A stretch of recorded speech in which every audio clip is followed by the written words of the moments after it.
Oh, they left. They could have hanged out in here. If you can hear me, you can come back in here and hang out and ask questions over the voice chat. Either that or through one of the stream chats or the text chat. Either way. Uh, yeah. Hopefully they come back. If not, yeah. All right. Okay.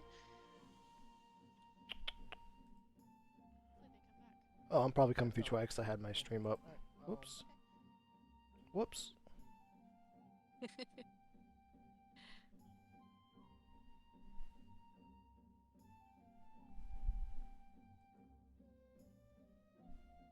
That is all good. Chat, carrier pigeon, either way. Okay, so as the stream child said, this is a VOD review with Dwaya. It's just Dwaya's first VOD review, actually. It is. This is gonna be fun. Alright, so don't do anything special. We just watch the video and we talk about it. Okay. Oh, wow, I didn't see much while I was thinking here. Okay, cool. Alright, let's do this. Okay, so we've got a Mog, Terra, and Realm start. Ooh, I really like taking the Memento Ring off. That's a free 5k. Yeah. Oh, that's a Rage Realm. That could be really good depending on what we got on there. Dance. I do like checking the dances because there can be a dance that's absolutely useless versus one that is really good. I don't like here checking the rages. It's understandable if you don't know the rages yet, but if you're unfamiliar with what you will need to pair well with rages, what you need is earrings. Just always assume you need earrings because what you keep going. I know we see Gold Bear there.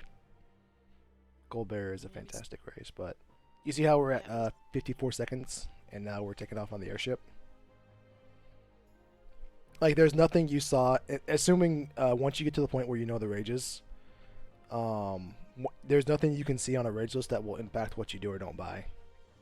If you operate on the assumption you just need earrings. Because if you see that you have Gold Bear, it's not going to change your mind on whether, there's like not going to change your mind on whether you're going to buy an Illumina or Ragnarok, right? You're still going to want an Illumina or Ragnarok. Gold Bear is not going to be a deal breaker for you. Same thing with Stray Cat, same thing with like Boogie and the other physical rages. It's not going to change your mind if you buy an offering or not. You probably can't buy it. You probably don't buy the offering at the beginning of the seed anyways. If you more often than not, if you know where it's at, you just kind of note it. Just always assume you will need earrings once you are comfortable enough to a point to where you can pick out the best possible rage out of 30 and stick with that one.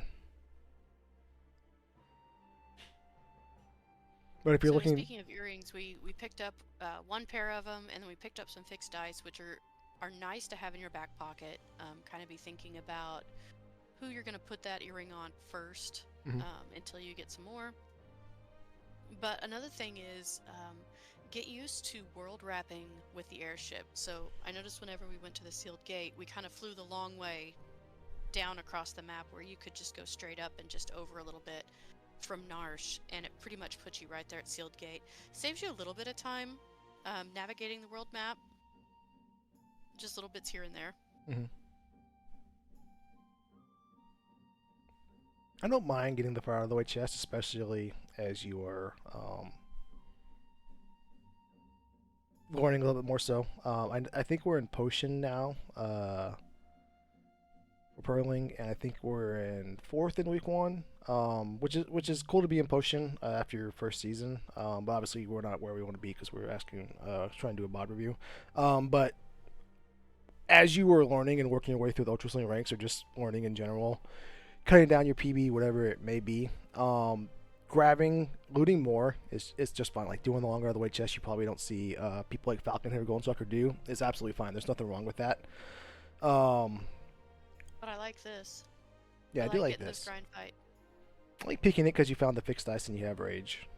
Rage is probably like, other than Throw, Rage is probably the second best parry ability I want to start with. Even over Magic Tech, even over Sword Tech, even over Lore. I'd rather have Economizer Grand Train Lore, but that almost never happens.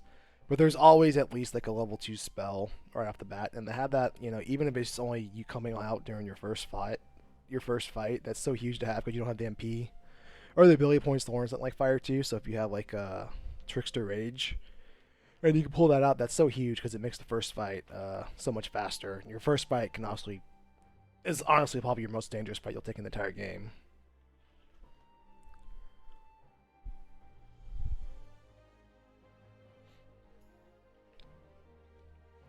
Nothing wrong with taking that grind fight because it's repeatable. I'm a big fan of that. The wolves in Mughals defense, the guards at Doma defense, the guards at Kepket Narsh, things like that where if the fight is really good, you can milk it and boost yourself.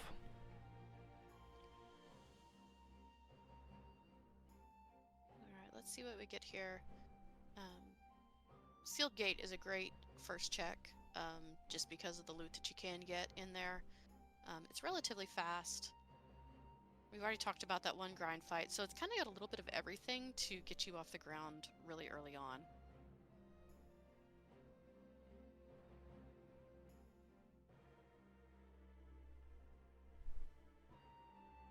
And let's see what we get here.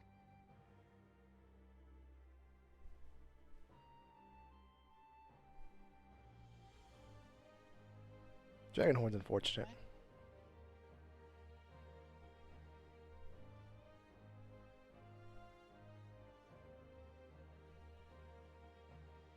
Dwayne, when you start a seed, what are you looking for to get going?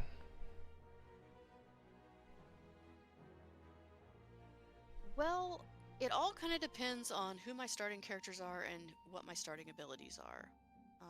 If my starting abilities aren't great, then I'm going to be looking for a little extra loot, I think, just to try to kind of help get offense, Mm-hmm. stuff like that. If my starting characters or my starting skills are really good, like in this case with that rage, I'm a big rage lover. I'm going to be looking for those really good grind fights just to get off that level 3 hump and taking the checks that are a little bit more lucrative when it comes to grind fights. Trying to find the Looking at rage. you, Owsers. So, little fact about me: my first Orchels League season, when I started, every seed I did except for like I think the last two, I looted all of Narsh, all of Returners, all of both South Figaro's, all of Albrook, and all of Thamasa. Just because I operated on the assumption that I couldn't learn how to do more with less until I was familiar with everything with how Worlds Collide worked. I think like one of the my practice seeds before my first World League season, I found an Atma weapon in the offering, and I was like, oh, this is cool. There's this flag called Atma weapon stronger. Surely this is a good idea at level 3. And I slapped it on, and I was doing like 70 damage swings. And I was like, why isn't this working? What's going on? So I didn't really know what I was doing. It took me a little bit of a while, so that's why I operate on the assumption. Let's figure everything out. Yeah, what drew me in was watching people. They go and they find that aluminum in the chest or a valiant knife, and they use it and they use that to push the envelope, and that was cool and all. But sometimes, to consistently get good times and consistently get better, if that's your goal, it's not about finding the right stuff. It's more about taking advantage of what you have and what's given in front of you. So after that first season, I kind of started to realize that's when I stopped tapering off, looting the entire world, and just trying to figure out how can I learn to maximize what I do and don't have, and realizing maybe I have something in front of me I never realized. One of those things was rage. Trying to find the guide on the wiki, but there are about 30-ish rages I think that are important to memorize, to know off the top of your head what they do. If you hear my dog barking in the background, I apologize. I think it's under beginner guides. It is not under beginner guides. Maybe it's under additional guides. While Glue's looking for that, one of the things that I noticed that you did that I really like is you've got a little, looks like a notepad open, and making notes of where you see things in shops. Um, I personally had to start writing stuff down on the side just because there's been a lot of times where you'll see something really cool and then you want to go back to get it and oh goodness, where did I see that at? Um, so I really like that you're taking notes. Hmm. Yeah, don't be afraid to take notes because it's easy to forget a lot of stuff. But going back to the rage ranking sheets, everything here that's colored is definitely important to know. Anything with a level 3 spell. Uh, Sprinter and Harpy do arrow. Brain Pan and Phase do blowfish. The level 3 spells and Meteor. You can become a really sick son of a gun and start learning which ones do Berserk, which one does Mute if you want to do so. More power to you. But I think the level 3 spells, Meteor, and the better lores, and then the ones that are colored are the ones you really want to be able to know that spot. Those are the ones you're familiarize yourself with. That's about 30 of them total. Like if you want to, learn which one does Blaze, I'm sure there exists some scenario where you learn which one. You can memorize which one is Blaze, and then that's actually probably the best one at the moment for you. That scenario probably happens once out of 100,000 seeds. It's not worth it to invest time in. It's kind of cool if you show it off one day, but as far as you're better served learning the top 30 than you are learning all 255. The point of diminishing returns, I guess, is the point I'm trying to make.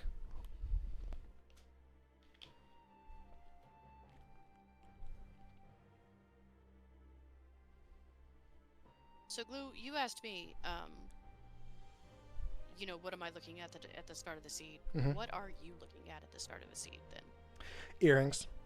And this exact seed, once I found earrings, I'm good to go. The ice shield that we found, the dragon horn, I think we found a 4-summer as well. That's all good and all. And we even found fixed dice. I think the Rager couldn't wear the fixed dice, so that's a bummer, but that's fine. I think we had Wooly, which was Ice 3, and I think we had Harpy, which was Arrow. I think I saw Phase and Goldbear.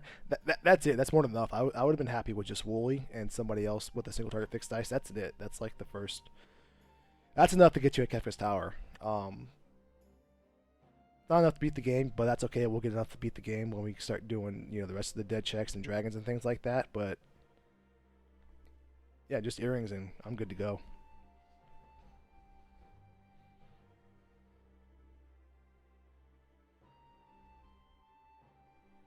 Nice early rod to find and have in your back pocket there. I think as you're learning through this, where I would go with this start is the first place I would go is Hauser's. I did a Vod review for Dwayne, and I talked about this more so in length, but the things that wall you in Worlds Collide are bosses. And eventually in every seed you reach a point to where you're just power overwhelming, where nothing stands in your way. But that first 30 minutes or so in the seed, you don't reach that point. And that's when things like Poltergeist, Magimaster, or even like some things like Atma, Bandabla can kind of troll you. 30, we know where Atma went for sale, and we have a Atma weapon wearer in Terror. If we find an offering and experience sake, 30 minutes from now, nothing's a threat to Terra. But right now, over half of the bosses are a threat to us, especially until we get off level 3. Well, I think we're off level 3, but we're like level 4 or 5 now. And those early bosses are the threats to you, and the threats to your time, and that they create time sinks. They wiping is what makes you lose progress. You got to go back. The actions you had executed to get to that boss are lost, and things like that happen in. Are more likely to happen at places where you don't have access to a save point, or you have to commit a bunch of time that you can't uncommit to and walk out of. And one of those is Leet River. The other ones are Burning House or Opera House. So with this start, I would probably go to Hauser's as my first check. I may consider going up and just doing Lone Wolf just to maybe check. A, obviously, what's that Lone Wolf reward, Esper, or character? And B, just give me some seed information, what's that Kefka and Arshonaut, because 2 of Cherished checks are great, they're fantastic. The other 3 are incredibly long, and you probably don't want everyone to have to do them if you can help it. And just knowing what's that Kefka and Arsh can help you a lot.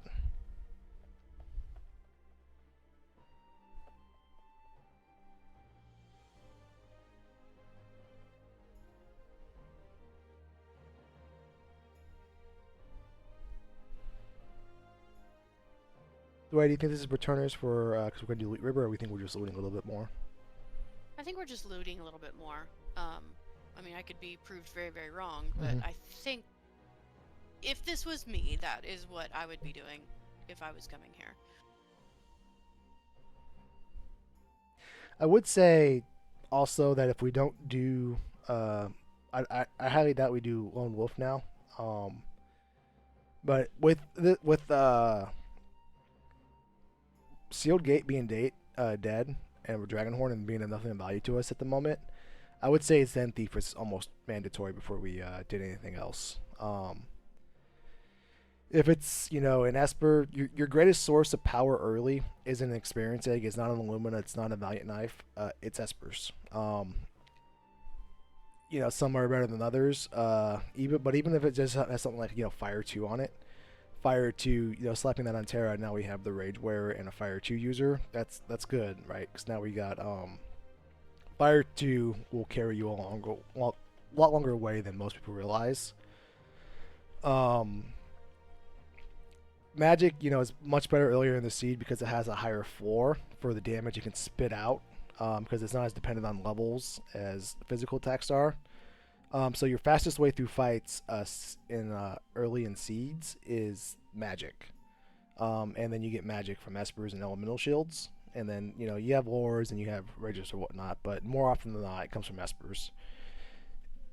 And if I were racing somebody and I went to my first, like it's one of those things where if you put two people with equal caliber ability together, and that Esper has like a spell like Fire 3 on it, or it has like a magic boosting thing for Realm or something just generally positive, it's a huge advantage if person A gets it and person B does not before they start doing anything. I say, so gross fight in Leet River aside, a few things. Mm-hmm. Awesome Dragoon strats with fixed dice. Oh I'm yeah. a fan because that's definitely going to give you the offense early on to get through fights. However, you're at 15 minutes right now, and you have no progression, and you're doing one of the longest checks in the game. Whereas, like Lou said, you could have went to Owzers, you could have went up to Lone Wolf, or even Weltgate, if you took a couple more grind fights, if that was what you wanted to do. But you're looking at now, especially if you take all these fights, you're looking at probably not getting the reward for this until, what, maybe 20 minutes in? Yeah, so another thing about coming to not Bowser's, Burning House, Elite River, or Opera House as your first check. I know the general principle, consensus of it from earlier Worlds Collide times, mentoring, if you will, is that go there first. Yeah, you got fixed encounters on the way, and then you get a boss in. That's perfect, and that sometimes it works out better than not. But the thing I found, and I watch a lot of people play Worlds Collide, too much to be a matter of fact, but the thing I see more than anything else is that if the fights are bad, it outweighs if the boss is good or not. And then the reverse is also true. If the fights are good and the boss is bad, it doesn't matter a whole lot because you don't have anything to do with Poltergeist. Well, you have that jump. So you can maybe get through a Poltergeist. I think we have one Ice Shield. But early on, if you can't absorb, things Poltergeist can throw at you, you're at a huge risk of wiping. So you can have good fights, tough boss, and they cancel each other out. You almost need both and both to be true. And both and both really are almost never true.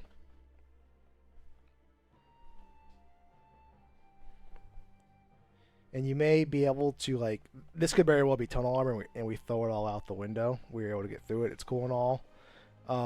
But if it's not tunnel armor, and if it's, it's always a small chance, but, that chance is always, real. If it's something that's a wall, and it sends us all the way back to the first save point, we're lighting 4 to 5 minutes on fire.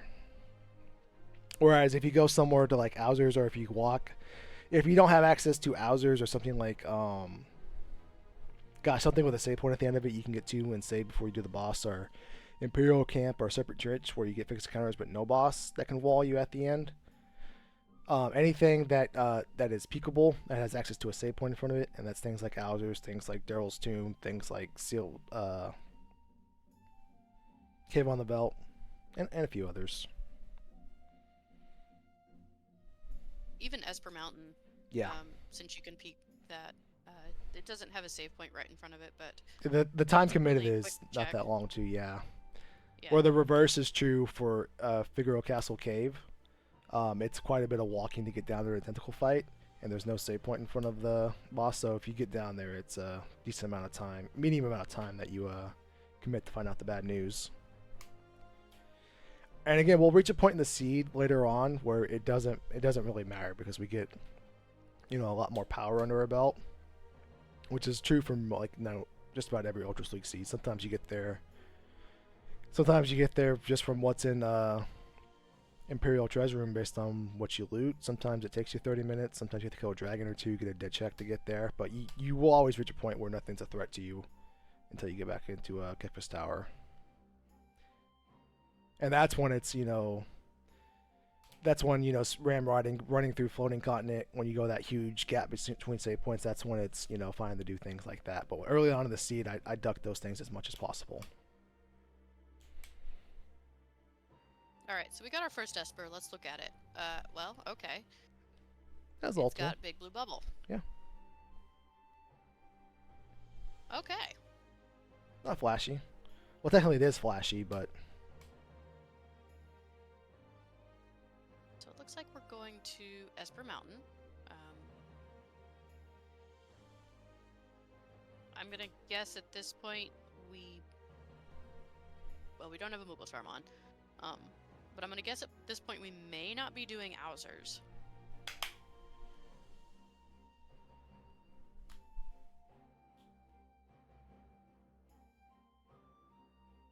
I do like that we're starting to route in the fast checks rather than continuing the terrorist checks. Well, never mind. We have Wilke. That's a fast check. I'm sure we'll do her when we pair it with Mog stuff. But when you have quick checks, go ahead and knock them out. It doesn't really you can argue what order Wilke or this first. You're technically right. Come out of Wheat River right at Narsh.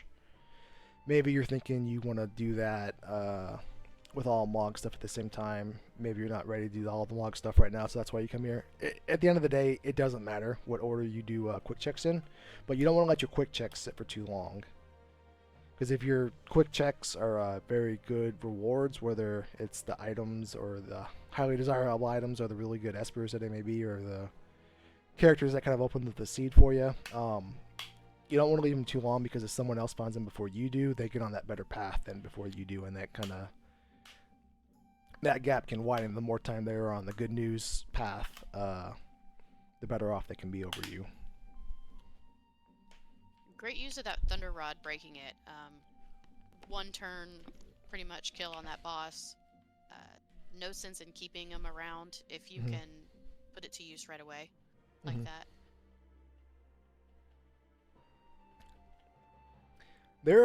I will say there's a few checks where it's hard required to have a warp stone to do them, and those are like Mountain Zozo or Zone Eater or regular Zozo. If you don't have a warp stone, it's fine to do Esper Mountain for Realm.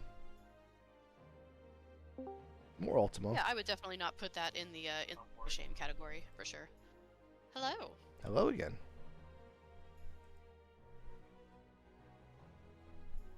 Alright, so let's see where we're gonna go. It looks like Zen Thief, maybe, since we have the money.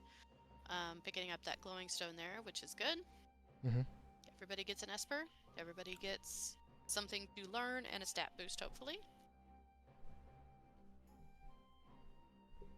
Can you guys hear me? Yeah, we can hear you. Oh, perfect. Yeah, so I can. love the critique so far. Yeah, I love going to Weltgate, but I didn't want to go to Weltgate because I wanted to pair it with all the Mog checks, and I hate a 3-person Kefka Narsh. Oh, that makes sense. Oh, yeah. everybody does. Yeah.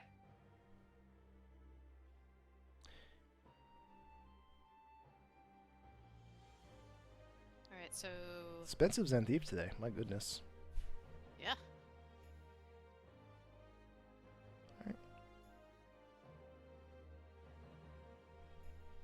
So what is your cutoff,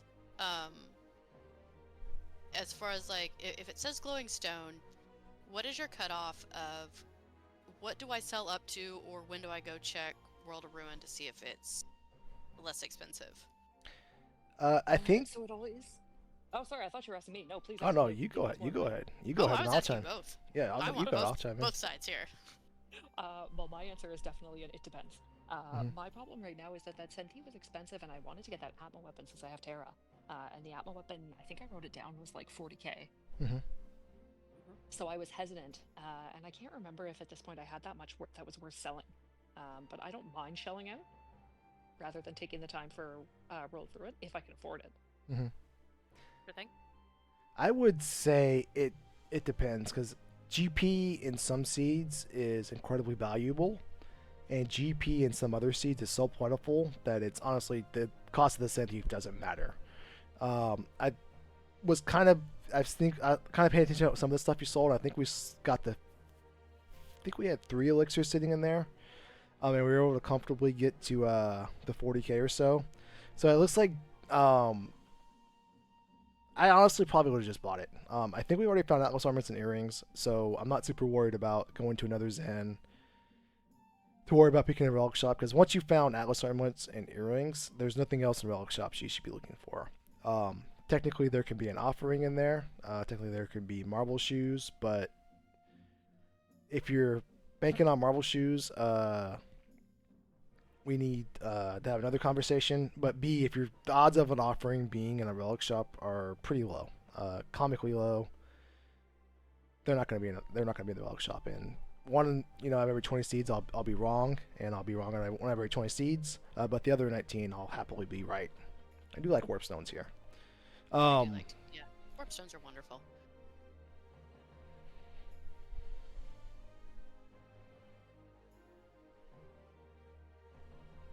I would also say we're kind of teetering on a point to where, I know Mog and Terra together. It seems like, oh, this is a good idea. Let's do all their checks together. But I think a hidden time save a lot of people skip over is ducking out of Mog's checks, and not doing Kefka and Narsh, because Kefka and Narsh and Moogle Defense have such long animation times that you can walk out of Kefka and Narsh and be out of the town faster than if you did the check and warp down. Sometimes if you mix up the skip, it's a lot longer. I would almost consider, now that we found Sabin here, there's probably no chance I do Kefka and Narsh. There's no chance I do Moogle Defense unless I have to come all the way back and I'm down to 2 or 3 checks for character number 4. Or character number 5. I think the only argument that could be made for Moogle Defense at any point at this point is just that it's peakable. So if you are looking for that last character for some reason, you can go down there, look at the sprite. If it's not a character warp, reset. Yeah. And you have information moving forward. Sabin is a wonderful character to find. Great checks. Now, see, the fun thing about this VOD review is that I ran this seed. I think I ran it last Monday or last Tuesday or something. So your guess is actually as good as mine for what I'm going to do next. Because I have the memory thanks of a to Easter, we're goldfish, getting so... to this a little late. No, I'm not mad at all. It makes it more interesting for me to watch, actually. So I don't know if I'm going to go up to do Kefka and Narsh right now or not. Yeah, I would say going up and doing Lone Wolf and Kefka and Narsh is fine, because more people are going to do it more often than not than when you're playing at the tonic potion level, if you will. I would there is a X amount of time in a Worlds Collide seed that is pre-committed. It's your battle time, it's your time shopping and looting that you can control over, the checks you do, which you can have some control over, but the animations, the things that take place that you have to sit through and wait, or you have to walk through, you don't have any control over. They just make up a huge chunk of time. And if you can limit it, the checks you have to do, you have to do 12, you have to at least do 12 checks no matter what, because you need 3 characters and 9 espers. With Cyan here, I 1000 and 10% would duck out of here and not do Kefka and Narsh and get out of here. I actually did this in my week 1, and that's what saved me from beating Double Down, is I didn't mess around with Kefka and Narsh, because I literally found Cyan up here. I was farther along in the seed, but I was like, I am not doing this Kefka Narsh. I found Cyan. Let's go do science checks, find out the requirements, and that's what saved me from getting 3rd place versus 4th place. Arguably 5th place. Arguably the only thing I've done right so far in this season, but I feel so gross walking down from Narsh when I can warp down with Kefka and Narsh. I very rarely will fade Kefka and Narsh, and it's probably something I should do more, is fade it. I mean, the way you look at it is, what is the, and this is something I actually have never timed, but what is the actual time difference between walking down and actually doing the check? Because if there's no time difference, then have you saved anything by warping? it depends on how long the fights take you. If you either A, do the fixed encounter fights, B, mess it up, or C, how long the boss fights takes you. But you get down, like, if you just one-shot the boss, you still get out like 20 seconds faster if you just walk down. So I'm definitely not planning on taking any encounters. We'll see if I get the skip. Okay. Did they grab you? Okay. That's Yeah. fine. And I actually this is wouldn't be mad if you did this and did some encounters, because you know where the Atma weapons were. I don't remember. I know Realm can't wear them because of Rage. If you have Rage, can't wear an Atma weapon, by the way, because it breaks the game. But we have Terror, who is a for sure Atma weapon wearer, and I wouldn't be super opposed to it if you wanted to do like the green ones on the right. Like if you do the green ones, you do one on the right side, because if you do it on the left side, at the little bottom, they respawn on the left side, and then they block your path, so you have to trigger more. So like if you do something, like if you do them and it's something stupid like level magic, then it puts more level magic in your path. The same thing with the brown ones on the left side. You want to, gosh, there's a second one that walks up that you want to dodge and then grab that one, because then he respawns in a spot you can walk around him and get to the boss. So that way, in case they're like level magic, you don't have to like go through the Congo line to get to him. But if there's something Okay. good like Gigantos, I know Gigantos is like a extreme example, but even like Chicken Lips or something like that that's good, then they're repeatable for as long as you want. So green and brown are different encounters, because I know that running guy is also different. Yeah, he's his own Yeah. different encounter, but Yeah. he doesn't respawn. Yeah. And there's only one of The them, green and brown are different encounters? yes. Okay. and they're all the same, of whatever they happen to be. Excuse me. But that was a beautiful skip, by the way. Well, thanks. I'm still like 70% of the time I can get it, and then the rest of the time it's like I get twitchy somehow and run into that running guy. I'm in a very strange spot in Worlds Collide where I spend a lot more time watching it than I do playing it, so I feel like my execution is lacking, but my knowledge is not too bad. It just comes with time, because I watched it for like 6 months before I played to see it in the trying to race some time myself. I was just goofing off and giving myself Illuminas and Ultima on everybody. Yeah, and I also watched for probably 2 seasons before I actually joined Ultras League.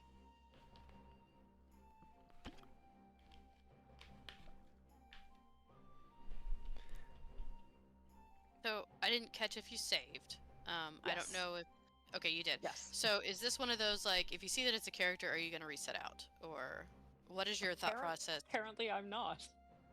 Well, I mean, think because this Okay, could be so an what Esper. I happened mean, it's not a here- character. Right? on the weekend, I watched a race, and I can't remember what the race was, but someone got walled.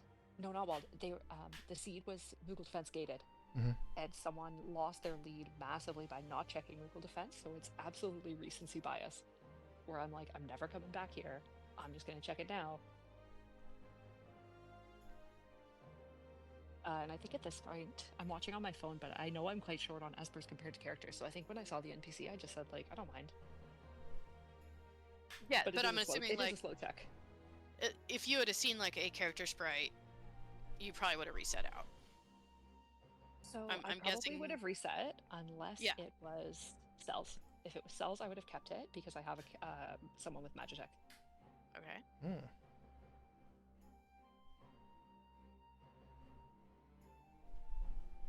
I am an absolute tech missile apologist. I love tech missile.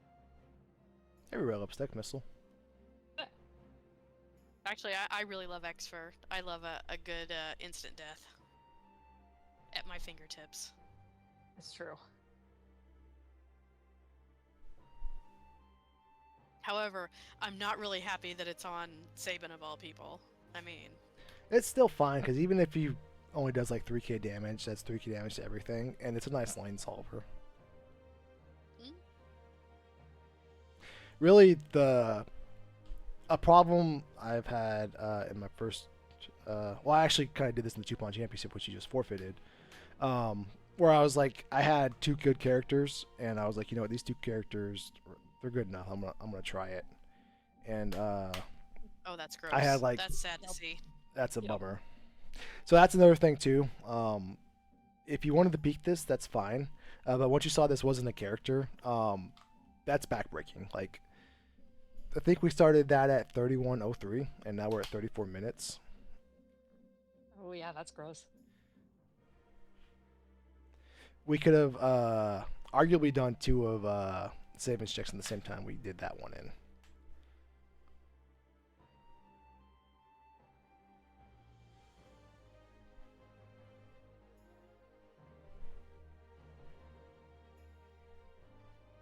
However, with the 2 characters that you found, Sabin and Cyan, the world is pretty much your oyster at this point. So many checks, so many good checks. I am a huge Doma Dream fan, so always happy to see Cyan for that reason. So you've got, like I said, the world's wide open to you now. You've got so many options, almost to the point of analysis paralysis, possibly. And that's another of where to go thing. next.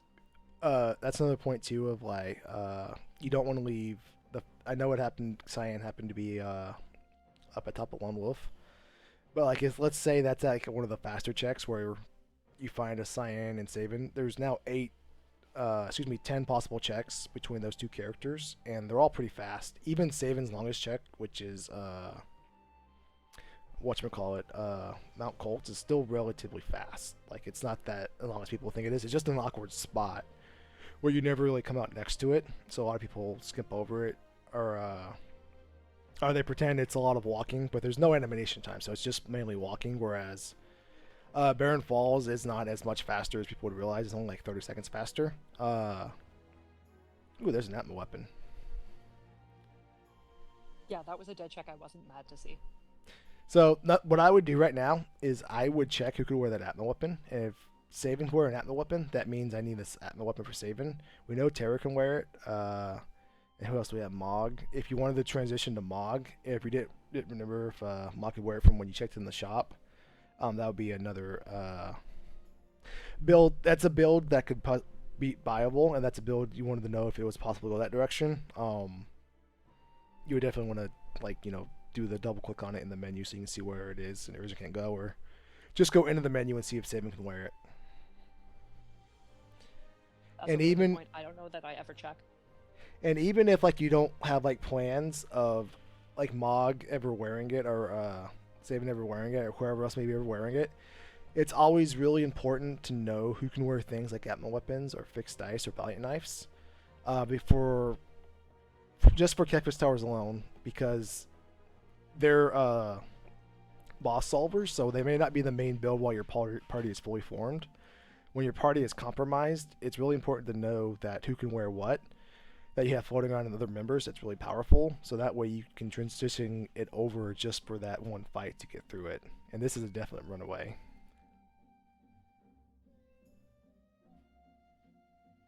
Nope, I'm gonna take it. You know Apparently. what? I like that. Hey, no guts, no glory. It's an easy way to revivify. However, it is very, very scary. So Well, I know the Orog is scary. These guys are scary too. no, the Orog is the reason you want to run, because you can't see Yeah. enemies ATBs. So that you're floating with disaster based on when the game decided to put that Orog's ATB at. We got preemptive here, so you're 1,000% fine. Just know the chance when you see an org on screen, the chance of you dying is never 0 until that org is gone.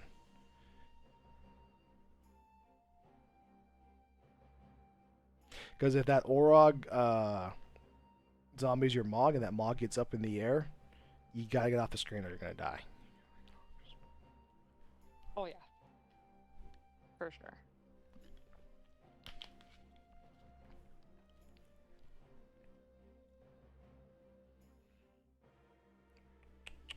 Same thing with Ultima too. Like Ultima is not ideal, something you want to walk around the seed firing off willy nilly.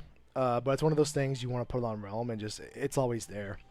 That way, when you run into unfortunate things like Poltergeist or Doomgaze, and you were mainly casting like Ice 3 or something before that, it's not gonna work in that scenario. That's fine. Ultima works on everything.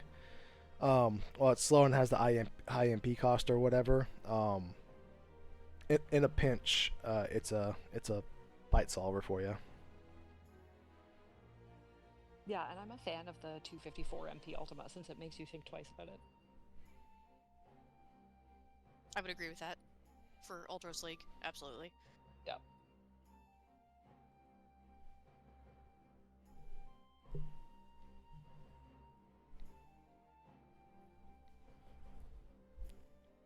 So I'm hoping I check who can equip the ammo weapon, but I'm not sure I ever do, because I tend to pigeonhole people that if I see someone that can equip vanilla, like one of the game-solving weapons, I just stick with it. Like if I have a lock and I get a Valiant Knife, I'm not checking if anyone else can wear it.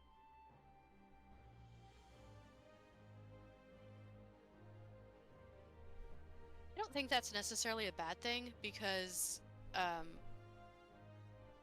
you know that character is solved. If that's the only thing that you get, that character is solved. I think when it runs into a problem is whenever the seed is like really generous with like all these Atma weapons or Ragnaroks or Illuminas, and you have one character that is a vanilla user for it, but then you have to think, what can I do with my other characters? How are they gonna handle a lane? I would also say too, you're at that point now with that Mog, the Atma weapon, with Ultima on Realm, where now the seed is not dangerous to you anymore. Any real danger is going to present itself to you in Kefka's Tower. You're fine right now while your party is fully together, but again, the whole gimmick of Kefka's Tower is that the vanilla game is trying to force you to use multiple characters, but in Worlds Collide we don't really spend time building out two whole full parties. We just grab 4 and go. Sometimes you just grab 2 and go, sometimes 1. So yeah, you're putting one viable character in a 1v1 fight. More often than not, more bosses are joke bosses than are real threats, but when that boss is a real threat and it's a barrier between you and get to the final fight, it's a time loss that's really, really hard to overcome and be competitive with people in the same bracket as you consistently. And it's all about my whole MO is all about minimizing risk. Any way I can find to minimize risk, to minimize the things I've seen people wipe over and over again, people get wall to over and over again and get frustrated with, and they blame RNG. I mean, RNG is present in every game you'll ever play ever. But how can you minimize it? The scenarios you put where you're dependent on it, and just knowing who can wear everything that you have at your disposal is one way to do that. Yeah, absolutely. It's a really good point. I tend to do a cautious KT. Like, I tend to go into KT late and get more levels because I hate wiping.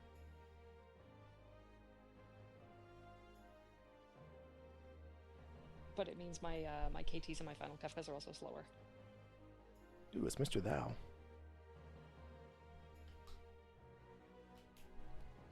So I'm hesitating because I see he has natural jump, and I have a horn and a fixed ice. So that I'm actually checking here to see if he can use it. Ooh, no, he can't. I like it.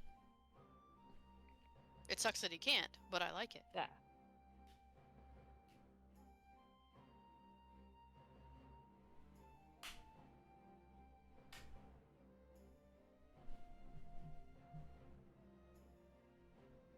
Glue, I have a question for you.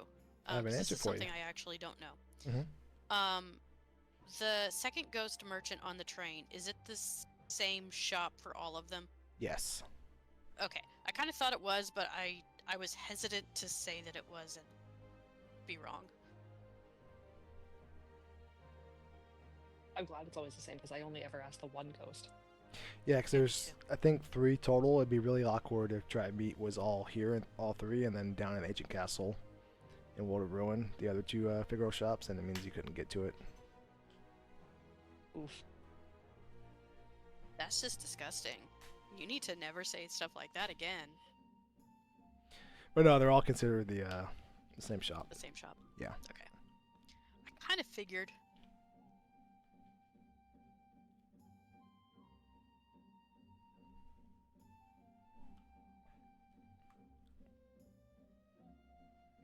I will say, from a standpoint, we're kind of honed in that we needed Espers. Um, the best check in the game if you need Espers is Doma Dream. And we're at that point to where we are comfortably taking everything in front of us. The big obstacle, barrier, threat of Doma Dream is that the last fight you have to do a lot of walking to get through it. So if it's something that's scary,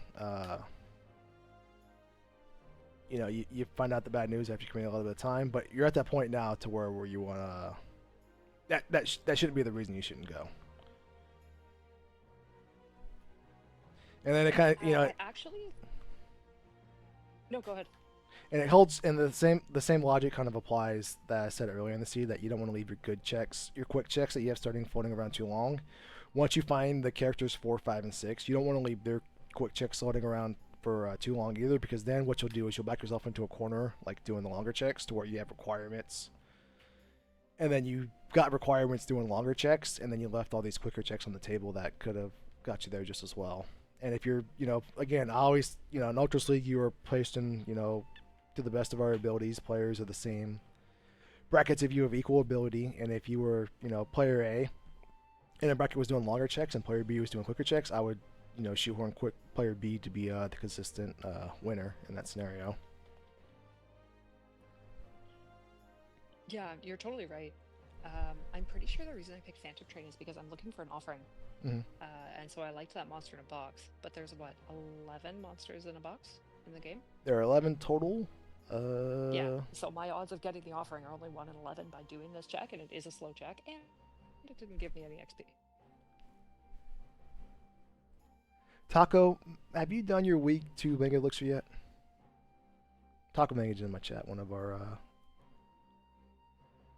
standing mentors.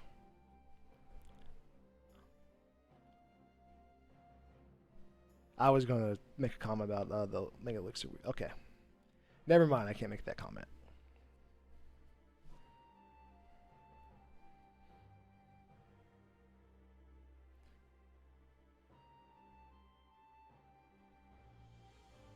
I will say, though, that one of the most overrated things in the game I see people push for is offering Atma weapons.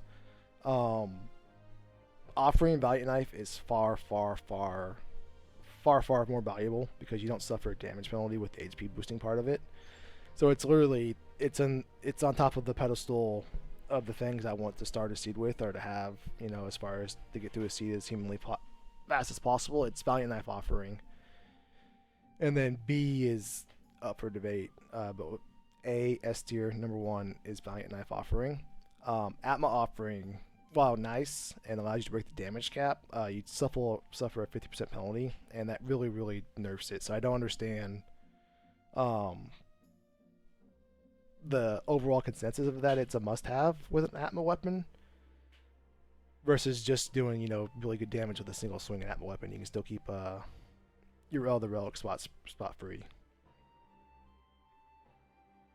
Okay, so quick question here. I kind of just want to know what your thought process was. So you're coming to do this check, Taking cells? and you saw that it sells. You have 6 characters. Were you still thinking about the Magitech unlock? Absolutely. Or were you or were you thinking about the 2 monsters and boxes in here as well? Both. Both. Okay. So the reason I went here is for the monsters in a box, and when I saw it was cells, I'm taking it and I'm going to MTech. Okay.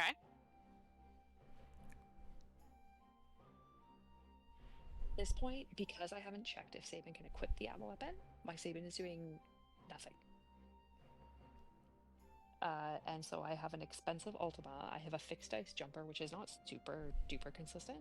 I'm not really feeling awesome about any lanes being solved, other than, like, I guess the fixed ice jumper and ultimate pinch.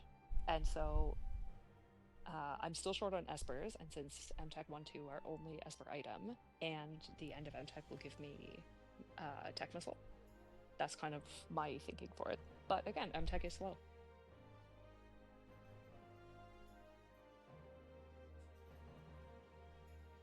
I think if I would have seen this maybe 10 minutes ago, I think it would look a lot more appealing. At 48 minutes, doing full MTech kind of hurts me a little.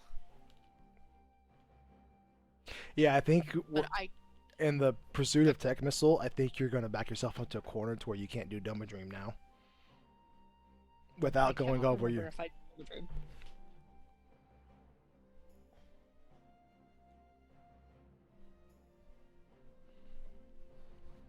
Oh, Glue's doing it for the fans, moving the camera.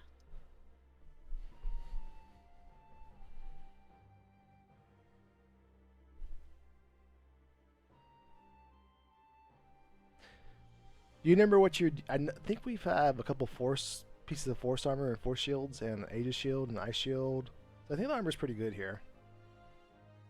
The armor situation, excuse me. I don't think it's bad, but then I do have a bunch of people that have crummy equipment pools, so I don't know if my worn equipment is actually very good.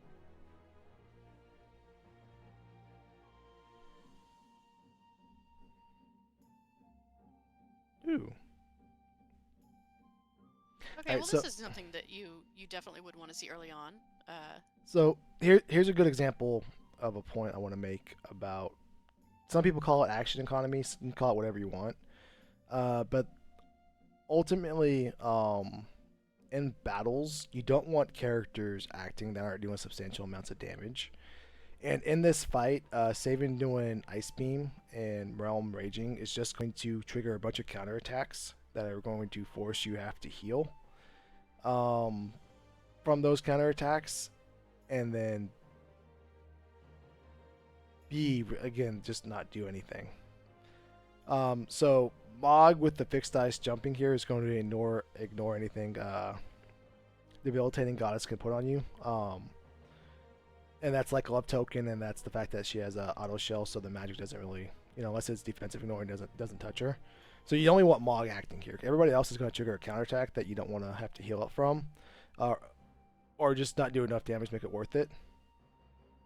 So you only want Mog acting. You don't want Saban ice beaming here. He's just going to trigger Aqua Rake, put himself to sleep, whatever. Trigger Bolt 3s. Same thing with Terror. Same thing with Realm with her. I think you triggered the Woolly Rage.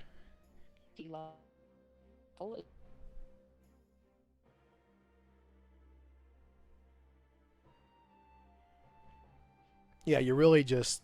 Oh, you did the Meteor Rage. Maybe I may do a Meteor Rage here.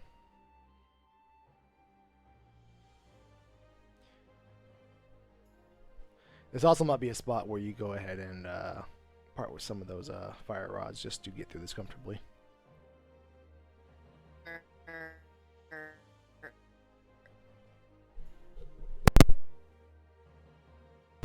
Pop fell off of it. Don't. Say that again, Dwayne.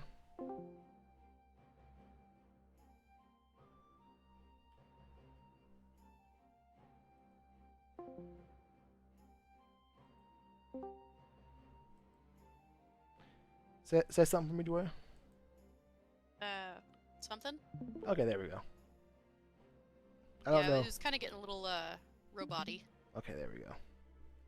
There we go. Ooh, that's a map power plus 2 Esper. That goes on. Since you're going to be See that.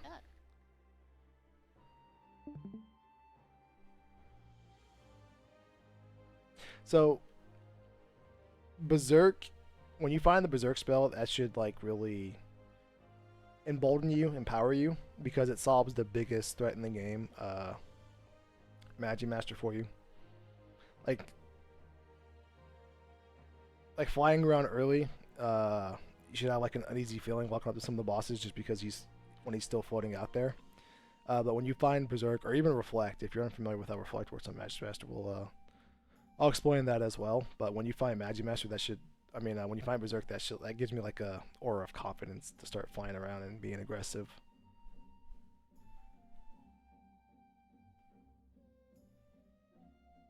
Sorry, my feed cut. Did I get an offering from that first check I'm thinking? You got Magic Power plus 2 Or Esper, it what? looks like. Okay. Yes. Oh, did you already have the discussion of why I put MP2 on Saban? Protect Missile. No, but it makes perfect sense because you're gonna unlock MTech and Yeah. you want to bump up his magic as best as possible. The time when I did it, it felt like a stupid call. Like it was one of those things where I wanted to do it, and I was thinking to myself, I feel like this is stupid, but I'm doing it anyway. Yeah, it's awkward later in Seed, because you don't get as much value out of the Magic Power plus 2, and really the Strength plus 2. Strength Espers, you almost get no out of value when you find them, like, this late. But I think Magic, for if you're doing something that's going to be your main source of damage for that character, is worth it to invest it and just leave it. Well, and I was also happy that it was an MP2 and not an MP1, because all like 5 levels gives me 10 MP point boost, which is pretty huge. Mm-hmm. But it did feel really weird putting an MP2 Esper on Saban when I had Realm. Well, I mean, you think about it this way. Realm with 2 earrings, when she already has a naturally high magic, she's already going to be doing probably quad 9s on magic by the time you get to Final Kefka. Where, as opposed to a Saban with a dinky little 20 magic power or whatever he might have, is going to get more benefit in the long run. Because you can bump Realm as high as you want to, but if she's only going to do quad 9 damage at, let's say 70 magic power, then why let more magic power be on her at that point? Whereas you can bump up your Saban, who's going to need it, especially since he's got that M-Tech. And it's definitely a good play for the long run as far as damage from him. Yeah, and it felt good at the end, seeing his technical damage at the end, but it felt weird doing it at the time, so I'm glad it wasn't a totally bonehead call. No, absolutely not. And it's good that you thought that way and you went ahead and committed to it. I can tell you, I also forfeited the Chupon seat because everything went wrong. But one of the mistakes that I made was I didn't commit to my decisions like I should have. And it really boned it up for me at the end. So, no, I think you had a great thought process on that. And it obviously worked out for you, just the way that you're talking about your M-Tech damage at the end. Well, I mean, I wasn't quad 9s, but it was decent. I mean, again, this comes back to Glue saying, getting it this late is not going to be as fantastic as getting it like at level 10. It is what it is. Yeah, Magic, like if you're worried about this guy. But if you're worried about should I, maybe teach a spell or stick the Magic Power plus Esper in that scenario, I think the Magic Power plus Esper sticks. If it's the reverse with a strength, or do I need to teach this spell? At this point in the seed, you only have so many fights left. I think you're 7-7. Yeah, you're 7-7. You only have so many fights left, so by virtue, you only have so many ability points left. That if you had found a Strength plus 2 Esper and you're thinking, oh, I really want to put this on Terra for the boost, the extra 20 Strength she's going to get adds up to a big old sack of potatoes. Whereas it's a lot more noticeable with the Magic Power plus 2. So if you had if you're debating, do I want to put Quick on this Terra, or do I want, Cure 3 or whatever spell you're thinking that needs to go on her, you're better off either A, letting her get that spell as opposed to trying to invest more strength in her, or there's nothing you want to learn, then you just throw the strength on her and you forget about it. Okay, but there's diminishing returns on Strength Espers late game? The amount of the way the damage formula works for physical attacks is that level is a far, far, far bigger factor than the strength stat.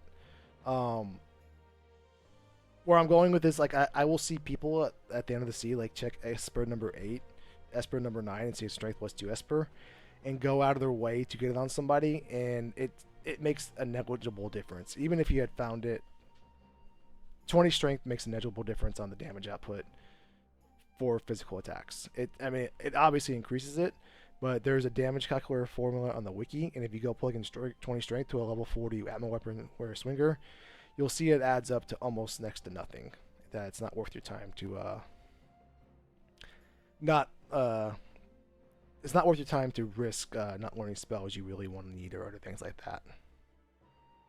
Ooh, wonderful triple Esper M-Tech. However, I would say, like, if you had a speed Esper, probably totally worth it even towards the end. Because that 20 speed's probably is going to benefit you more than that 20 strength at the latter half of the game.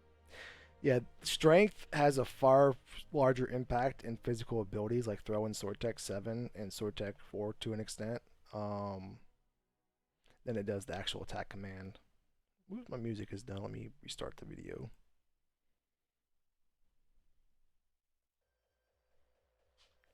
So never mind, we'll play the next video.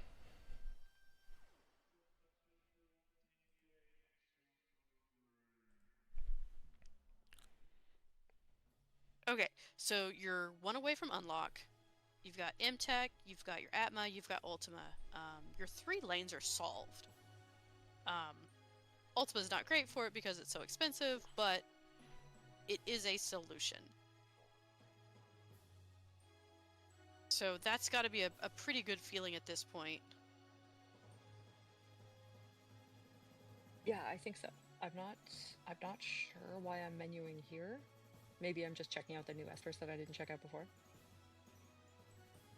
Because I am definitely guilty of perfect being the enemy of good.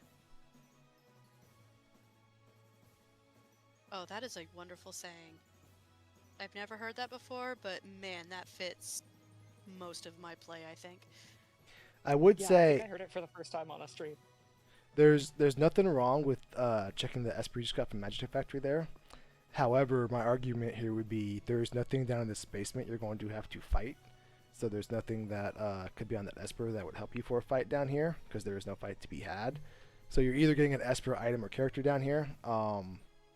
You might as well come down here, see what's down here, and if it's another Esper, let's say it's an Illumina, then when you get out of here, then you can go in the menu, check that Esper, and then also do whatever Illumina new Esper shenanigans that you need to do. Oh, that's a really good point. I've fallen into the Schwantz mantra of menu every time, after every check, save every time you menu.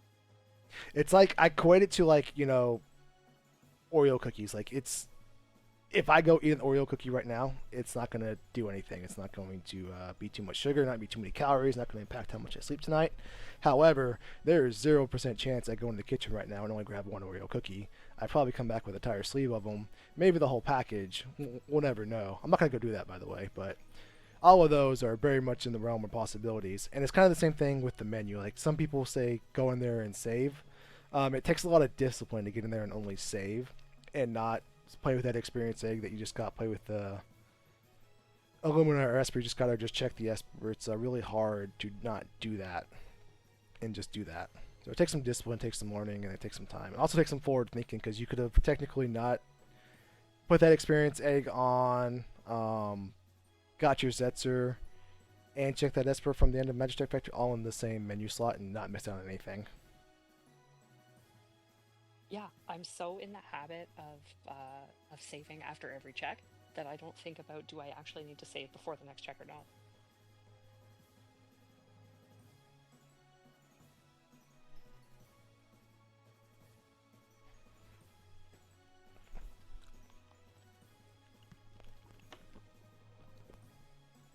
So, here's a question for you. So you've got 2 of Setzer's checks that are really fast. You've got his Collington check and Search the Skies. You only need 1 Esper.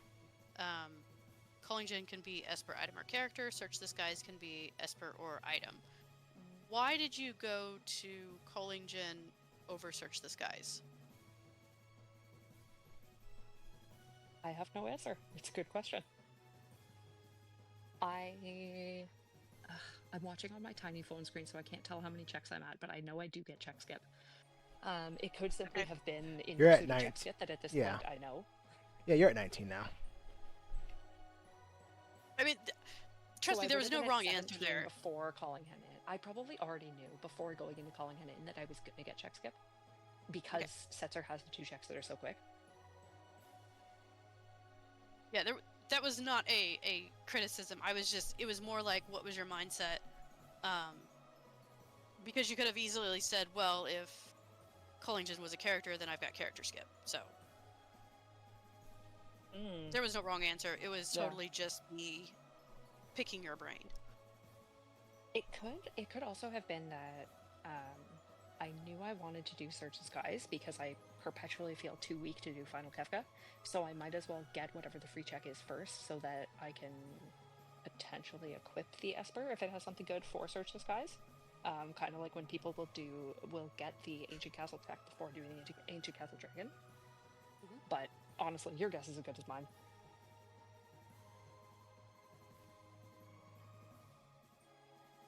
I mean, that Saban's doing pretty good damage with that tech missile. Nothing I wrong am an with that at absolute all. Saban apologist. I love Saban. I love Vanilla Saban. I love Worlds Collide Saban, so I'm always happy to see it.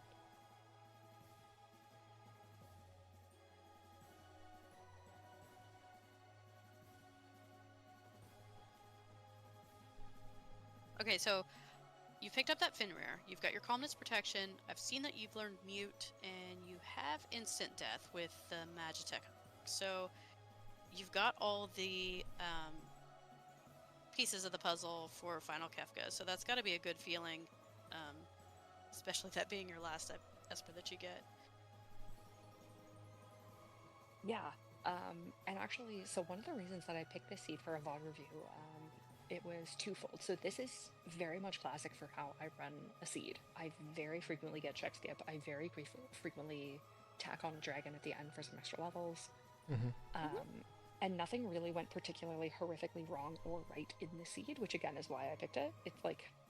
It's really easy to do a VOD review for an overpowered seed if you're jetting for everything. But my final Kefkas tend to be slow, even when I have all the pieces of the puzzle, because I am slow. So that's something that I'm looking for. So I run a very cautious final Kefka. Okay, so that was what I was going to ask. Is it slow in that you're very cautious, or Yes. slow in that your action economy isn't where you want it to be? I don't think my action economy is terrible for Final Kefka because by the time I get to Final Kefka, everyone is doing something useful. And if they're not, then they're weight tricking. I think I'm just too cautious because I've seen so many Final Kefka wipes. Yeah, I would say, like, in an ideal scenario, you only want 2 people acting on Funnel Kefka. And in this scenario, it's probably going to be your Atma Terror because of the egg and all the stuff she has going for her now. The reason being, unless everybody is just attacking, there's no real way to have more than 2 characters fire off a spell animation or a tech missile animation, and not have your other character that is also one of the characters you want to act have their ATB fill. And so that means when Mog goes to do something or Realm goes to do something here, well, maybe Realm because Realm's has Ice 3 that's gonna be useful on Tiger Face. So, but you really don't want Realm acting on tier 1 because she's not gonna be able to do the type of damage Terra and Saban are doing here. And there's no, again, you can't have them all act and then get around back to where the ATB is not filled and one of them is waiting for Realm to finish up what they're doing or Mog to finish up what they're doing before they can act again. So you're spending that time waiting, blocking them from attacking by doing an inferior action. I think I am about to stand very corrected on my action economy in Final Kefka. I think you're absolutely right. Yeah, Ice 3 actually may out damage the tech missile here. I'm not sure. No, it's about the same.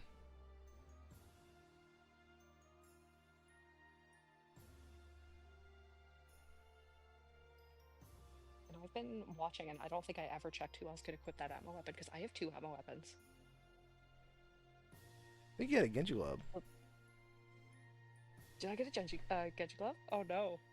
Maybe? I think I've never seen one in the Seal Gate somewhere.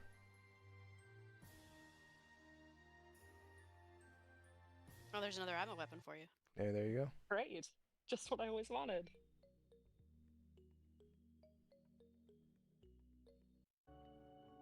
So, Did I mean, there's see Sabin's weapon menu when I loaded up that menu?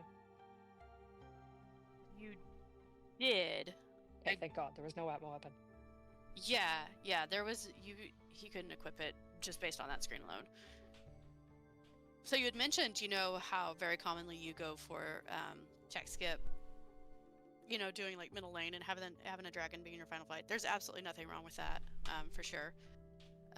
As long as you're not going like out of your way to do like, you know, if you're at 17 checks and you're trying to shove in five different fights and you're going out of your way to get it, I don't see any reason not to get check skip if you can do, you know, dragon middle lane. Yeah, at 19 checks I will, and if I haven't done the dragon yet, at 19 checks I will always go for check skip. I mean, Blue can correct me, but I don't see any reason why you wouldn't, as long as you have those checks open. Yeah, 1000%. Just because it's arguably even worth it to go if you have access to a quick check, plus those 3 if you have 18 checks. The extra levels alone can save you 2 to 3 minutes on the final fight. Plus, you know, the extra levels help you in the tower as well. Plus any items you may happen to get. Especially with a party like this where I have Terra and an Egg and an Amma, I would be even more inclined to chase a skip if I had to. In the past, I have done Mount Zozo for the 2 checks to help me get to check skip if I'm a little bit late. Mm-hmm.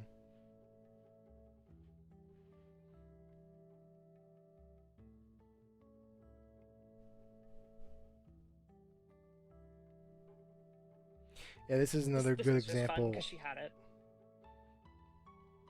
That's actually another example of Terra sitting there waiting to swing the 7,000 damage at my weapon while Celeste is in the middle of casting a Quasar for 1,200.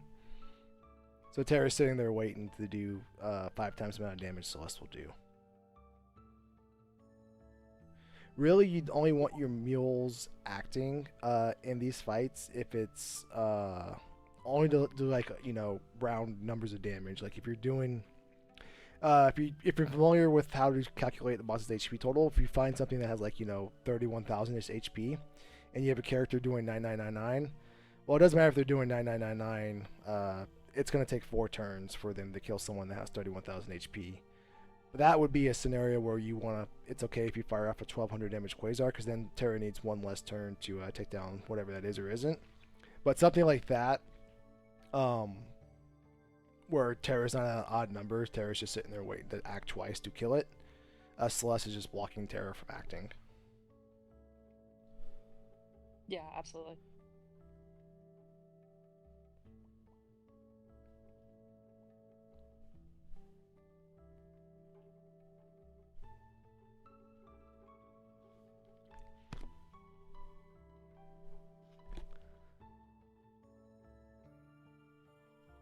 It's nice when you get fights like this and you have immediate solutions for them.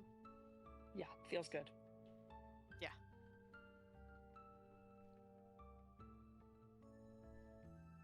I think I was curious to see whether ice would do more damage than tech missile. My screen is too small to see. I think they were pretty much on par. Ice 3 would. Or fire, or if you can take advantage of the elemental weakness, a tier 3 spell will out damage tech missile. But if you can't take advantage of it, tech missile is the better choice. Plus, tech missile is faster than any elemental 3 spell. Not to mention, it also adds that sap damage. So I mean, that can add up. In a fight like this, obviously, it's not going to go long enough to really make that big of a difference. But you can also add that damage to the grand total of your tech missile damage throughout the fight. If you're wanting to get really nitpicky about which does more damage.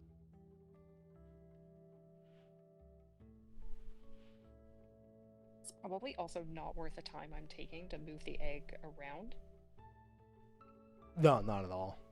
That's also one of the No. perks. With two of your characters being pretty much just damaged, and the other one, Mog being at a point where it's fixed dice, the levels aren't going to impact as much as you want. They're going to fall off. The only person that benefits from the egg is Terra. So it just stays on Terra, and then you just go. Like, the difference between a level 44 Ice 3 and a level 48 Ice 3 is a big old nothing. This is gross. Never want to see him. Yep, that's why we have Ultima, though. I was very glad to have two people in this lane. And this is the sole reason we teach Ultima to people, is just for this scenario. At some point in the sea, I thought I had gotten a Pearl Rod, but I think it was Seed Bleed, so that was me looking for the Pearl Rod that I didn't have.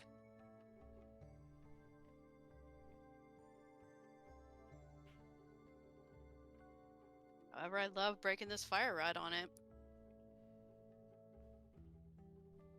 Oh, Cyan, you potato. R.I.P. Cyan.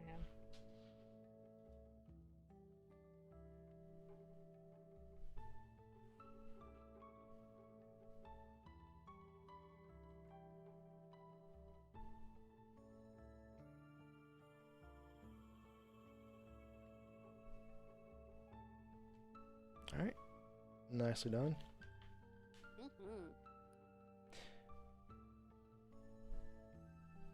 Exactly, Taco Mage. Old moldy patat.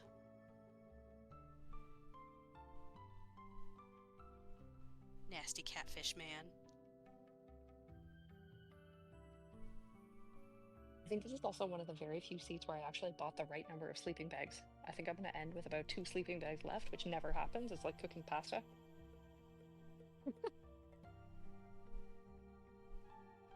That's a great metaphor. I love it.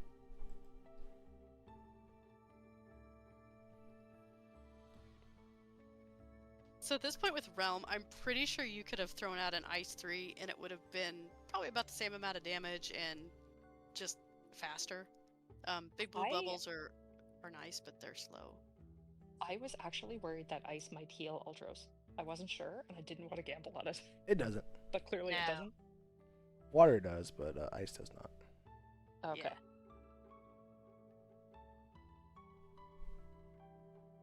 But I totally get that that amount of caution. Just be like, maybe I shouldn't do this. So I totally get that. I've absolutely healed number 128 before with Ice.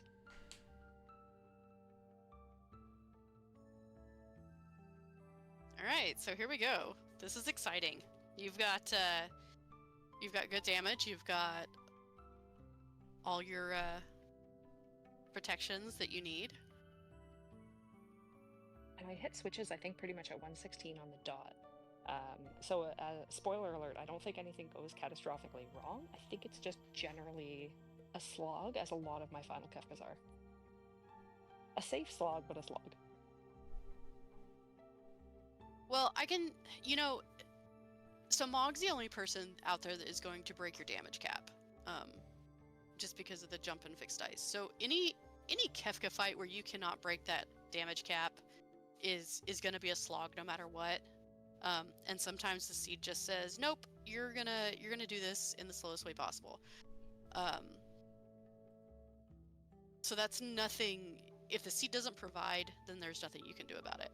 However, I am really curious if you did have a Genji glove. Oh god.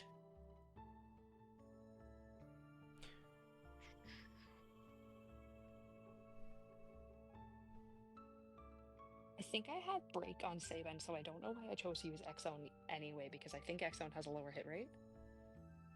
Well, Break, I'm curious why I didn't use the X-Fur. X-Fur is long, but Break's of those three, Break has a slightly higher chance to work on the long arm, but it's really minuscule, so it's not like backbreaking if you don't know that. So it's Sword Tech 8, Break, Doom, X-Fur, then Transfer, or maybe it's Transfer, then X-Fur.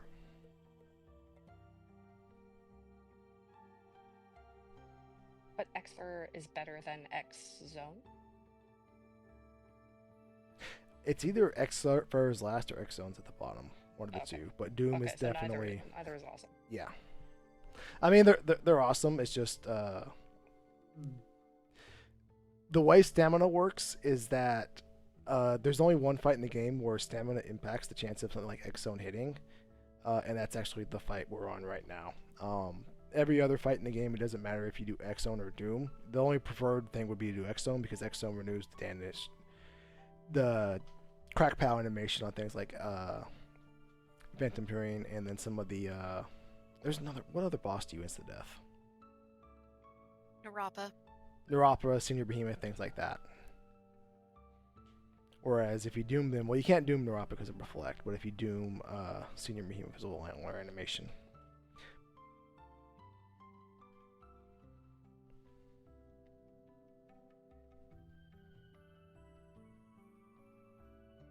So that would have been really bad if that would have actually hit Mog and killed him, and he would have been lost for the rest of your tiers. Yeah, everything about the final fight is designed to pick off characters and to force you to use, the 14 other characters in the game. But again, at Worlds Collide, we just picked, 4 of them. Those are the 4 we're using. We're not using all 14 or 12 or whatever. So where you really get into trouble with that is when you overqueue. And overqueue is when you put in a bunch of commands. Like you put in like 3 character commands for your characters to do. And then character number 1 or character number 2 do the actions you put them in. And then the enemy either A, takes their turn, or B, counters one of those 2 commands you already do. And the situation that it devolves into is that now you really, really wish character number 3 wasn't about to do what they're about to do. And putting in commands in a bunch of order at a time does not save you any time, right? There's like it's milliseconds in your ability to get out of the magic menu to stop weight tricking and press A, versus just hitting A, going in and casting Ice 3 and then waiting. You don't save any time by overqueuing. You only put yourself at risk by the various counterattacks, the various things that this thing can throw at you. That's all designed to get your characters out of your party. Yeah, and I was horrible at overqueuing when I first started playing. Oh god, me too. Yeah, I didn't even know about weight tricking when I started.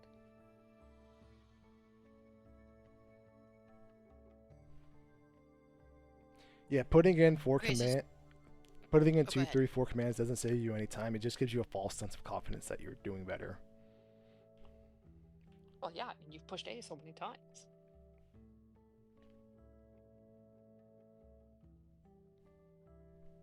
Your tier 2 is going beautifully though. Yeah, but that's not so much a reflection of me as just a reflection of me having the pieces and RNG being nice. Like it always feels slow, specifically my tier 2. So going back to something that Glue said before, whenever he was talking about RNG, when it goes in your favor, I mean, the same argument can be made. I mean, the game's going to RNG one way or the other, whether it's a good thing or a bad thing. But I mean, and again, you can't break the damage cap with anybody but Mog. So the fact that you're using your turns correctly, you're casting the spells right, you muted, you doomed, you did everything to make this tier go so smooth. I mean, you're in control of a lot of that. More than you probably give yourself credit for. Well, thank you. I am a woman and I am Canadian, so I'm pretty sure I'm great at not giving myself credit for stuff. Oh, yeah, and we get that imposter syndrome so easily. I totally get it.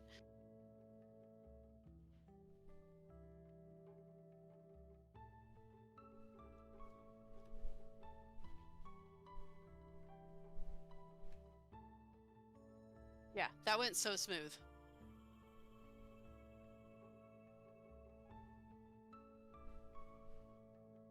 I don't think my tier 3 is particularly smooth. Because, as you said, I can't hit damage, or I can't break damage cap. But what can you do?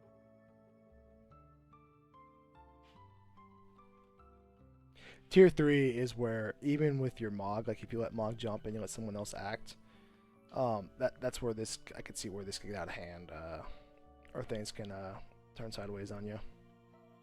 Spoiler alert, I probably do that. Can you count damage while you play? Hypothetically, yes. In practice, rarely.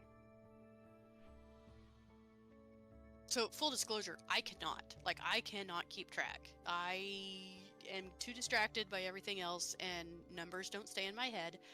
So, I can count when somebody else is playing, but if it's me, I just lose it. So, tier 3 for me tends to go a little sideways sometimes.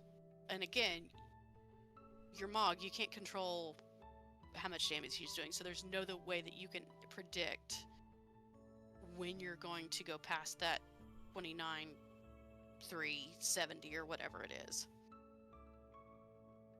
Yeah, I would say the Yeah, good I think for news this is one... No, go ahead. yeah, this is silence does or mute doesn't impact the ability to attack missile. Oh no, we didn't get through. Here we go. Now we're gonna get through.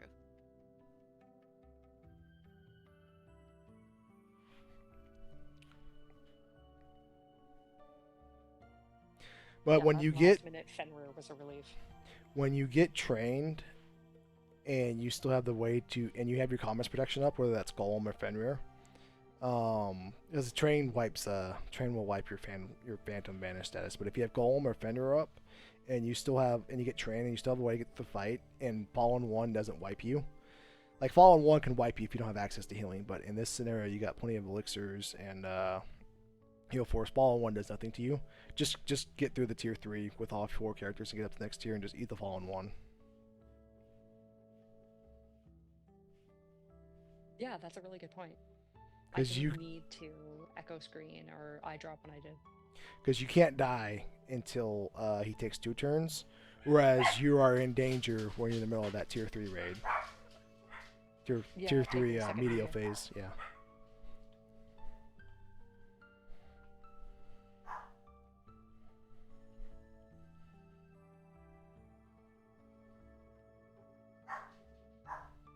Hey, Beef, thanks so much for the raid, my friend. Appreciate you. Mog, we just need to do Yeah. do some more quad 9 jumps. That's all we need. Yeah, just do quad 9 every time. You're fine.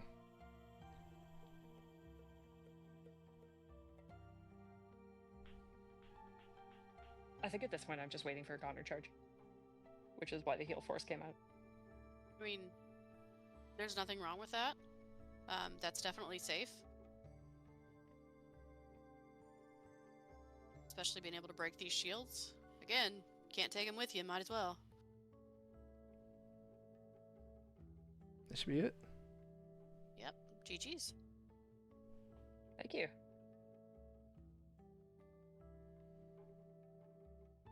Oh no. Ooh, what's going on? What are you showing us?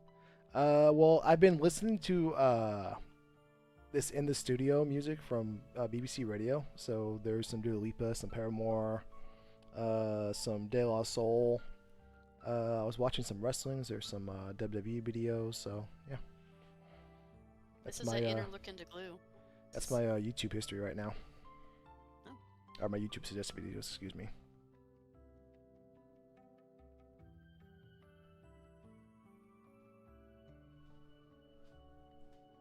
Okay, so Oh, takeaways yeah, from so- all this. I was literally about to ask for what would you recommend as my best takeaways? As in, what I should work on.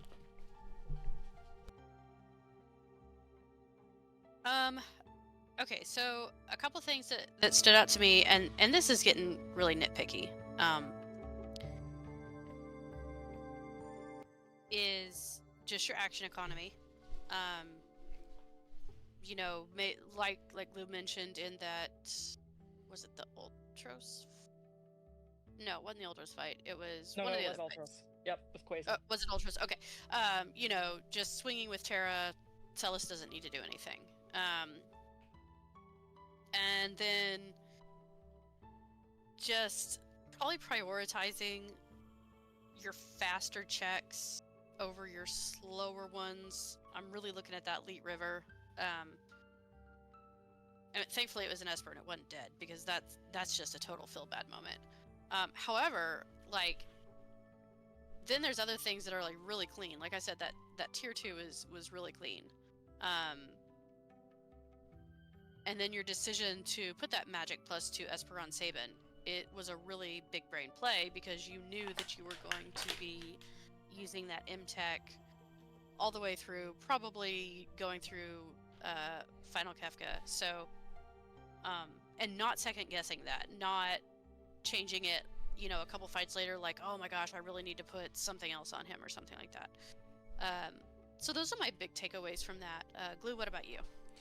I would go back to we left some pretty good checks on the table, and it all goes back to controlling what you can control. If the seed says, hey, you have to go to Burning House because that's where we place the characters to get to all the espers you need to get, or that's where we place the character that gets all the characters you need to get the requirements of the game, then so be it. You got to do the longer checks, or you got to do the funny, awkward checks to find out the information. Then that happens to you. But in seeds where it gets wide open, you really want to hone in on the faster checks. We went out of our way to do Magic Factory, but I think you're 1000% fine without Tech Missile.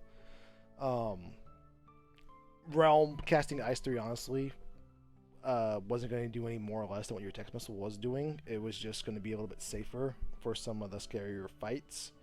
Plus we had the jumper with the fixed ice Dragonhorn. While that's not, S tier, that's more than enough. Jump is really slept on because there's a lot of better options out there, but there's better options and there's good enough, and jump is good enough. I think it was gonna be perfectly fine if Mog was your third character and Sabin was either A, the fourth character instead of the Tech Missile, or B, if he got replaced altogether. So leaving fast checks on the table just usually leads to time that you could have cut off. That's how you turn this 128 to like a 122, is just doing the faster checks and not the longer checks. Yeah, so the main fast check that I left on the table, I think, was Dream. Were there any other major fast checks that I didn't jump on? I wouldn't say it wasn't fast check, but doing all of the end of Magitech Factory for Tech Missile is 3 fixed encounters and 2 extra boss fights. The time it takes to do that doesn't get made up for the extra amount that we saved to do by unlocking Tech Missile. So that alone is a handful of minutes. We could have got the same amount of levels if we went to something like Mountain Zozo and did the dragon and got the check, whatever it was or wasn't there. That's 2 checks. That's faster than doing the 1 check. Plus, we could have got whatever was the dragon give us, and that's 1 check we don't have to do to get the unlock farther on down the line. And that's some time given back that way as well. Yeah, for sure. Another one that comes to mind, again, I'm looking at Elite, is doing Owsers over Elite, because you're still getting the grind fights, and it is half the time. Yeah, if Doomgaze is at the end of Elite there, then you lose 4 minutes. If Doomgaze is at the end of Owsers, you just walk out. And it's one of those moments that that show up in a seed that went in your favor, but it went in your favor and it didn't.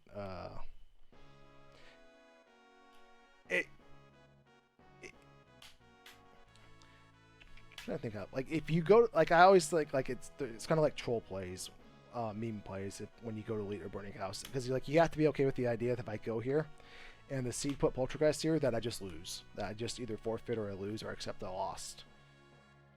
And there's like 5 bosses that fall under as well, and the percentage is small, but it's never 0. And if you're 10% of that time, you are making that allowing that decision to appear 10% of the time where you forfeit. That means you're forfeiting 10% of your races, or you're accepting that you're going to lose 10% of your races. Yeah, and I'm not sure why in that seed I chose Leet, because I actually really like Owsers, and I don't like Leet River. I think I just kind of was in Returners looting, looked at the time and said, oh my gosh, I gotta go. It was what, like probably 15 minutes when I started looting Returners, and I was still at 3-0 progression. Yeah, I honestly would say too that if that switch in Returners was like a better fight than the Scorpions that put you like level 4 or 5. Like if that fight alone put you like level 12, I would not do Owzers or Elite. I would just go straight to straight to Esper Mountain. Because the perk of Owzers is that it's peakable here, but it also gives you the same benefit of fixed counters, and there's a better pool of them, more to pick from. You have 1, 2, 3, 4. Yeah, you have 4 different possible ones, and one of them is entirely repeatable up to 6 times. But if like that switch was a much better fight, then that kind of like the plus side of Owzers or even Elite River is gone. But again, that's entirely situational. Yeah. For sure. I would have been happy to go straight to a boss if I had come out of that guard fight at Imperial base at probably like level 9. But I think when I came out, I was either 6 or 7, and I just said I need a little bit more. Otherwise, I probably would have gone straight to Esper 1.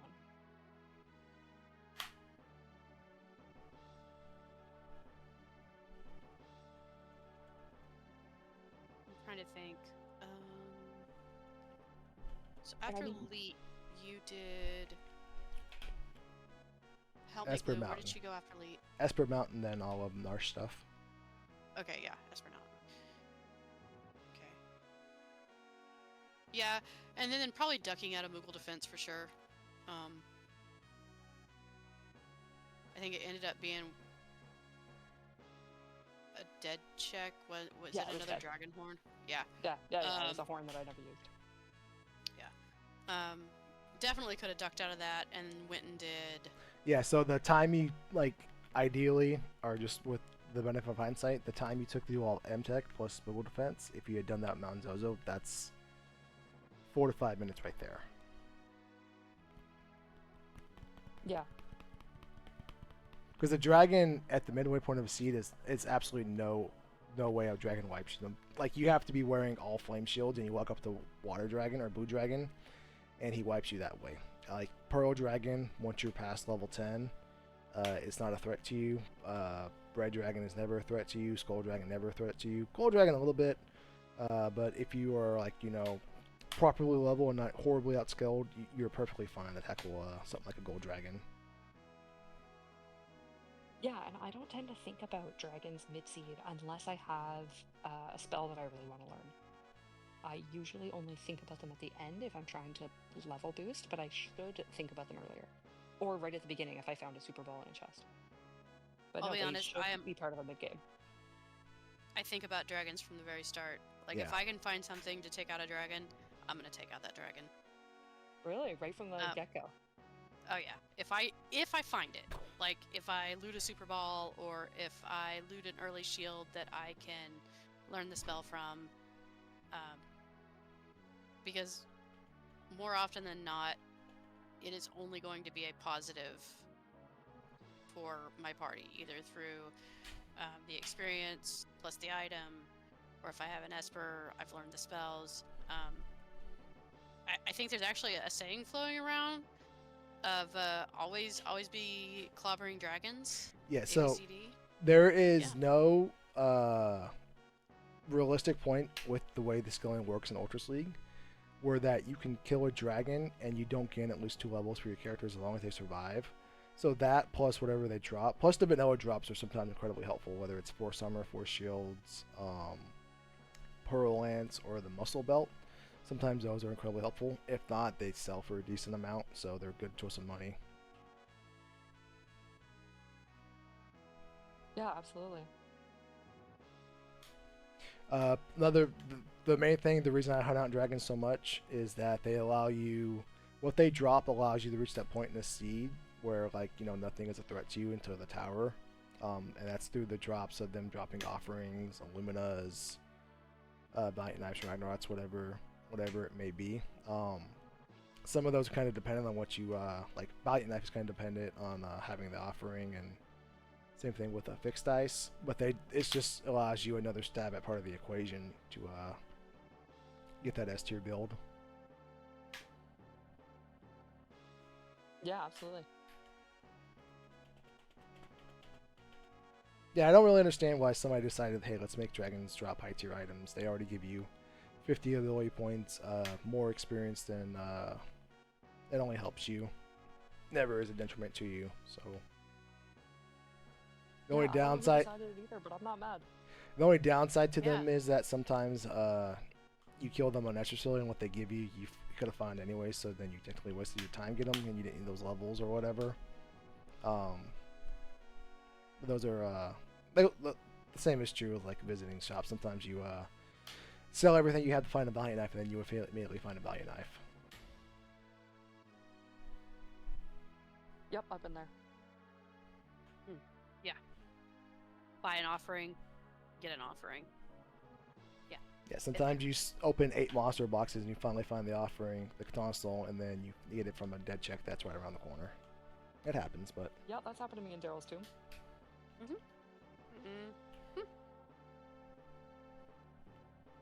Aside from that, I don't really have anything else that I can think of immediately. nope. As Falconhead always says, if you do long checks, you have long times. And then he sends a Yeah. Street Fighter gif at you, making fun of you because he beat you by 10 minutes. That's a future problem. It would beat me by a lot more than 10 minutes. That's future I was problems gonna if say, you I ever think make that's it to only you, Mega. Glue. Yeah, y'all make it to Mega one day and he'll do it to you too. I think I need to play a lot more scenes if I'm going to make it to Mega Elixir. Yeah, you guys can keep that mega. Yeah, even just watching the seed back and seeing my clumsy D-padding and seeing how much time I spend in the menu, it's very eye-opening. Yeah, I don't think because like even if you're landing the airship 2 tiles away, even if you're like walking past the chest and not holding A and you're missing it, those little slip ups add up to milliseconds and they kind of add up to seconds over time.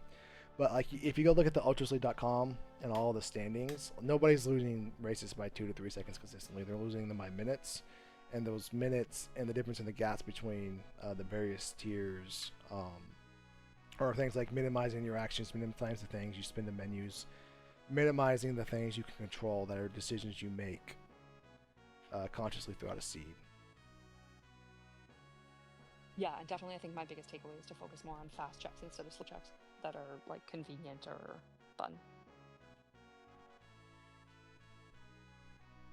Yeah. But no, Yeah. that is everything I have, and I know it's kind of bland, but control what you can control and minimize what you can minimize.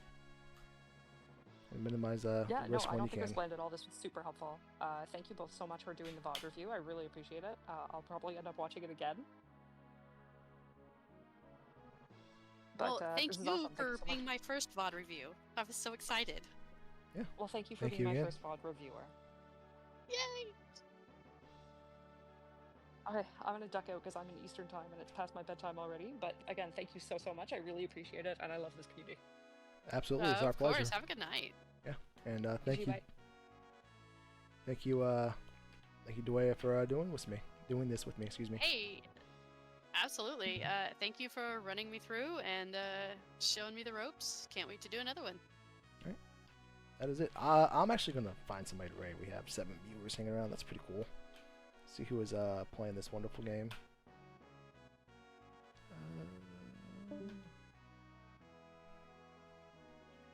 Let's raid.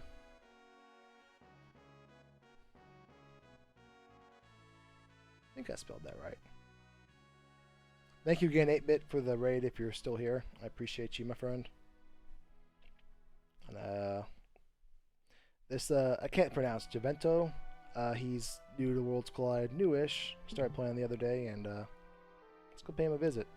I hope you all have a wonderful evening.